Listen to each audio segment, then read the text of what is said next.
Now this one was a little bit confusing.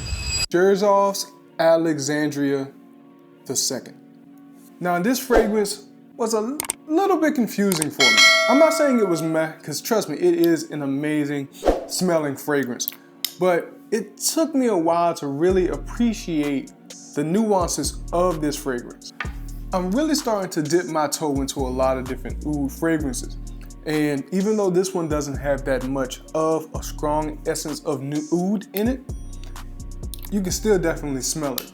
And I think because of the mixture of the lavender and the different woods that are in this fragrance, it made it a little challenging for me. Now, I'm not saying that the fragrance is challenging in the sense of you wouldn't know exactly where to wear it, but the combination of notes is what really kind of got me a little confused on this fragrance. It's rare that me and my wife don't agree on fragrances. Now, this one here, to me, in my catalog, I would put this more as a mid-tier.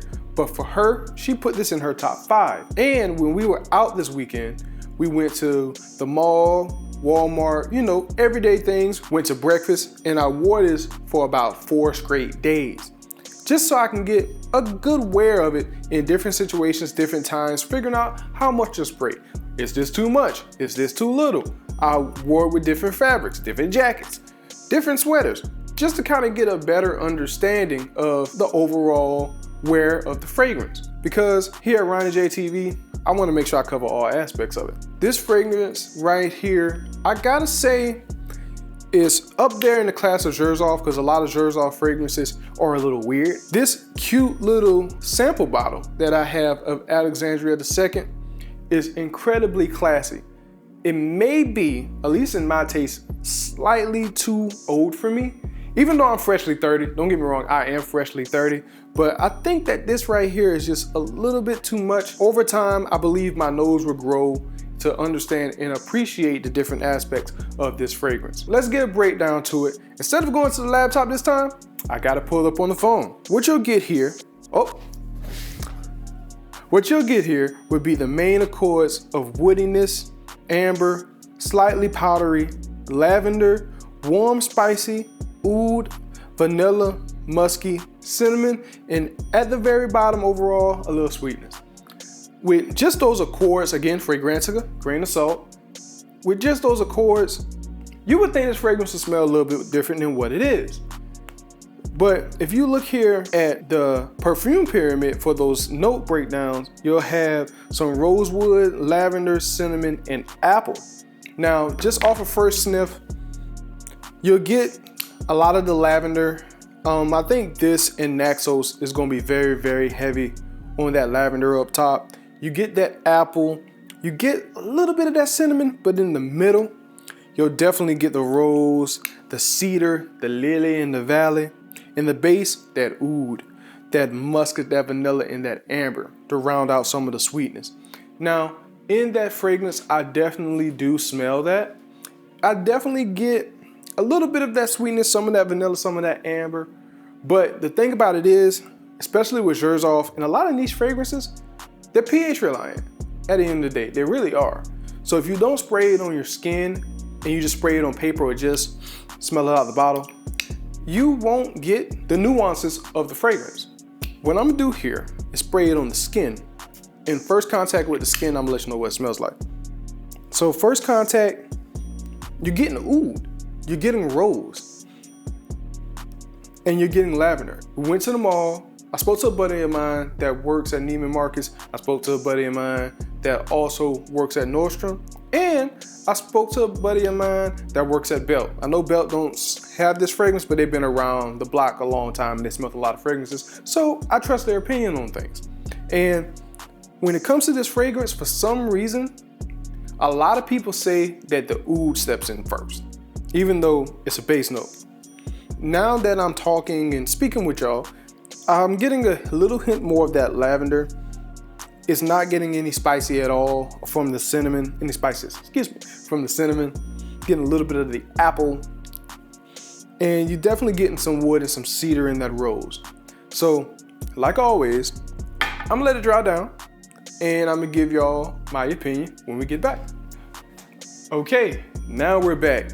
Oh, shout out to the subscriber who gave me this video idea for the Alexandria II.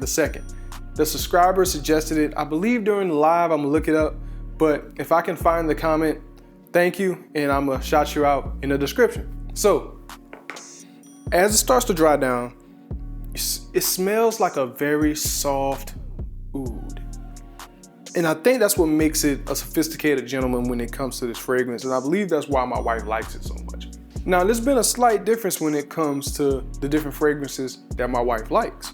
And of course that comes with age, that comes with experience, that comes with just smelling a whole litany of things, pheromones that are in the fragrances and all that. And I believe that this one is probably one of those.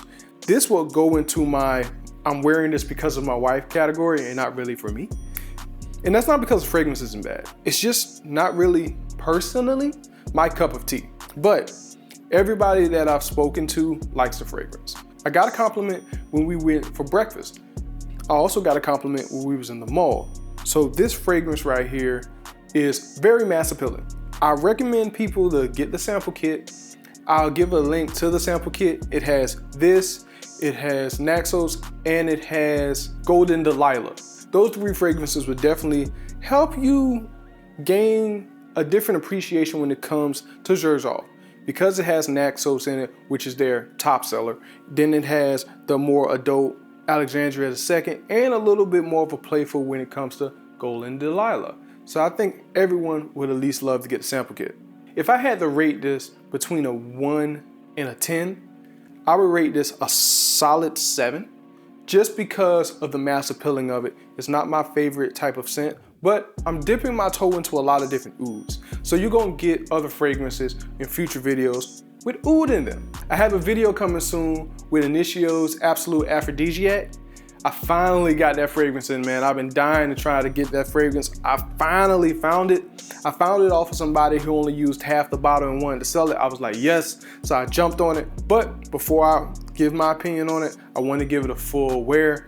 I may do a short video, throw it on my TikTok, just some first impressions. That's what I'm trying to do. So every video that I have on here, I want to do a short impression video on TikTok, just so everybody can get a slightly shorter version of it. I know not everybody have time to watch the videos, but I appreciate it if you do, or if you just listening to it when you go to work. There are more videos to come, and just to let y'all know, it is official. Every single Friday at 6 p.m. I am going live. It doesn't matter if it's for a raffle, a competition, or whatever. We're gonna be talking fragrances, we're gonna be talking life, we're gonna be talking sports, we're gonna talk about anything that comes to mind, and I'm going to be answering questions and giving updates to different fragrances that I wore throughout the week. Make sure to like, share, and subscribe. Make sure to follow us on TikTok. We need 1,000 subscribers on TikTok. Once we get 1,000, I can go live on both. Instead of just going live on YouTube, I'm going live on YouTube and TikTok. Because I want to do more lives on TikTok. It's a little bit easier to handle. So I'm thinking about if we can get to 1,000, I'm going live on TikTok maybe twice, maybe 3 times a week. But for sure on YouTube, every single Friday at 6 p.m. we are going live. And to give an update on the channel, we are almost at 3,000 watch hours. Right now, I believe we at 2,600. So I appreciate everybody watching the video. I appreciate everybody watching it from beginning to end to build up those watch hours so we can get one step closer to getting monetized. Because when we get to 3,000, now I have more goodies that I can give to y'all and more exclusives that I can give to y'all, because YouTube allows that once we hit 3,000 watch hours. Once we get to 4,000 watch hours, now the channel is monetized and I can do a lot more. I can buy more fragrances and stuff based off of the performance here.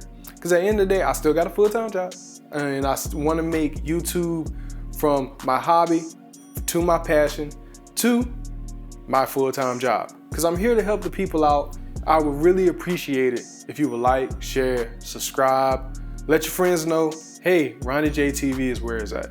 Again, I appreciate all of you. This is Ronnie from Ronniejtv.